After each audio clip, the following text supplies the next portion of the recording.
যারা যারা কোনোদিন ক্ষমতার কাছাকাছিও যায় না, বিএনপি হাতে পায়ে ধরে একটা মন্ত্রী তো দুইটা মন্ত্রী বিএনপির সাথে শরীর দিয়ে সিট ভাগাভাগি কইরা বিএনপি যেখানে ইলেকশন করে নাই সেই সব জায়গায় সে ক্যান্ডিডেট হইয়া 5টা 7টা 9টা 12টা 17টা সিট পায়। এরা কবে ক্ষমতায় এটা তো আমরা দেখে যেতে পারবো না।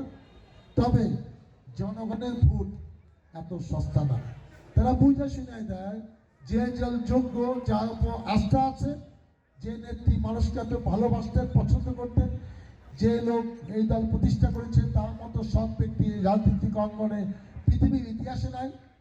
তারেক রহমান 17 বছর কি নিতান্ত কষ্ট করেছেন লন্ডনে থেকে, এখন দেশে আসছেন। Say we have a plan, I have a plan যে কথাটা বলেছেন, মানুষের জন্য তার অনেকগুলো পরিকল্পনা আছে এবং দেশটাকে নতুন করে সাজাতে চায়। জনগণ তার কথা বিশ্বাস করে 17 বছর ভোট দিতে পারে নাই। 3-4টা নির্বাচনে এখানে যারা মুরব্বী আছেন, যারা প্রত্যেকটা নির্বাচনে বিএনপি গতিতে ভোট দিয়েছে, এই 3-4 নির্বাচনে ভোট দিতে পারে নাই। তারা অপেক্ষায় আছে যে এইবার ধানের শীষে ভোট দিয়ে এই 17 বছরের জুলুম, নির্যাতন, অত্যাচার, দুর্নীতি প্রতিবাদে তারা বিএনপিকে রাষ্ট্র ক্ষমতায় দেখতে চান। 12 তারিখে নির্বাচন, আপনারা সবাই 7:30টায় ভোট কেন্দ্রে চলে যাবেন এবং এই নির্বাচন কিন্তু অনেক কষ্টের নির্বাচন। বিএনপি সহ সমমনা দলরা কিন্তু এই 17 বছর আমরা আন্দোলন করেছি। আমার নামে 60-70-80টা মামলা হয়েছে, এখনো 53টি আছে। আমাকে 3বার জেলে যেতে হয়েছে, কিন্তু রাজনীতি বাদ দিইনি। আশা ছিল, ভরসা ছিল একদিন শেখ হাসিনা বিদায় নেবে, তখন মানুষের জন্য কাজ করব, আবার মানুষের দ্বারে দ্বারে যাব, মানুষের ভোটে সংসদ সদস্য হইয়া এমন কিছু কাজ করতে হবে যাতে মানুষ 17 বছর দুঃখ কষ্ট ভুলে যেতে পারে। আর আমি বলবো যে একসময় দেখেন আলোকে আমরা চেয়ারম্যান বানাইছি, এই এলাকার সমস্ত রাস্তাঘাট হয়েছে। আমরা চাই সুন্দর করে এখানে আপনারা যোগ্য লোক দিকে ভোট দিবেন এবং আমরা যেন বিশ্বাস করি ভালো নেতা যদি আপনারা যেমন আলালের উপর ভরসা করে আমার টিকে থাকতাম, এখন আনোয়ার যদি আলালের মতো হইতে পারো তাহলে মানুষ তোমাকেও ভোট দিতে পারে। কিন্তু হইতে হবে, তোমাকে আগেই দেখাতে হবে আরো আছে ক্যান্ডিডেট থাকুক, যোগ্যতার ভিত্তিতে তোমাকে পাস করতে হবে। মানুষ আলালকে বিশ্বাস করতে আমরা কইছি যে ওরা ভোট দিয়ে আমরা কাজ করবো, এটা হয়েছে। এখন তোমাকে এমন কিছু কাজ, সামাজিক কাজ দেখাও যারা যারা ক্যান্ডিডেট আসো, আর তার কিন্তু ভাই আমি তো ক্যান্ডিডেট, আমি ঠিক আছে তোর ক্যান্ডিডেট না করছি কি, আমি কি আজকে ক্যান্ডিডেটকে এটা ঘোষণা করতে এসেছি? আমি তো আমার ইলেকশনের কথা কইতে আসছি। যোগ্যতা বা ভোট কিন্তু আগের মতো হবে না।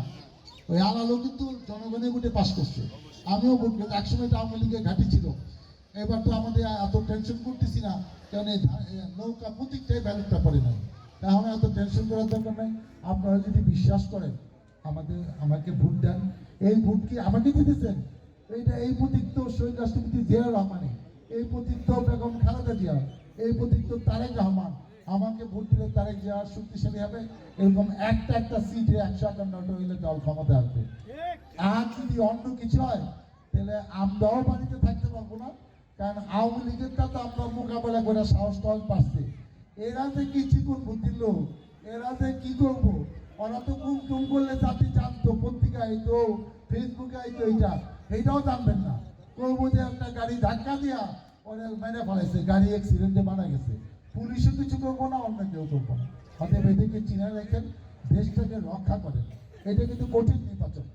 আমি আপনাদের কাছে দোয়া চাই, সহযোগিতা চাই, সমর্থন চাই। আপনাদের কাছে ধানের শীষে ভোট চাই, আপনাদের ভোটে নির্বাচিত হয়ে আপনাদের কল্যাণে এই মসজিদ, মাদ্রাসা, শিক্ষা প্রতিষ্ঠানের ভবন, ওই যে আলমগীর বলে একটা স্কুল বানাবো।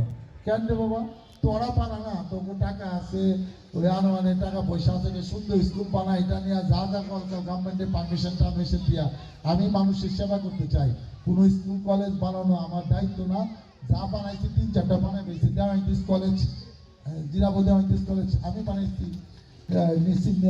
নিশ্চিন্তপুর দেওয়াইতিস উচ্চ বিদ্যালয় আমি বানাইছি, 2টা এমপি গুরুত্ব প্রতিষ্ঠান, দেওয়াইতিস ল কলেজ সামনে আমি বানাইছি, শিখুন্দিয়া সারায়া খাতুন প্রাথমিক বিদ্যালয় আমি বানাইছি।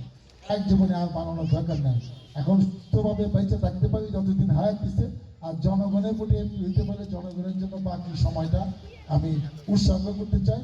আপনারা আমাকে ভোট দিয়ে আমার জন্য দোয়া করেন, আপনাদের পাশে থেকে আপনাদের কল্যাণের জন্য আমি কাজ করতে পারি। মহান আল্লাহ তাআলা আমাকে যেন সেই তৌফিক দেয়। আল্লাহ হাফেজ। বাংলাদেশ।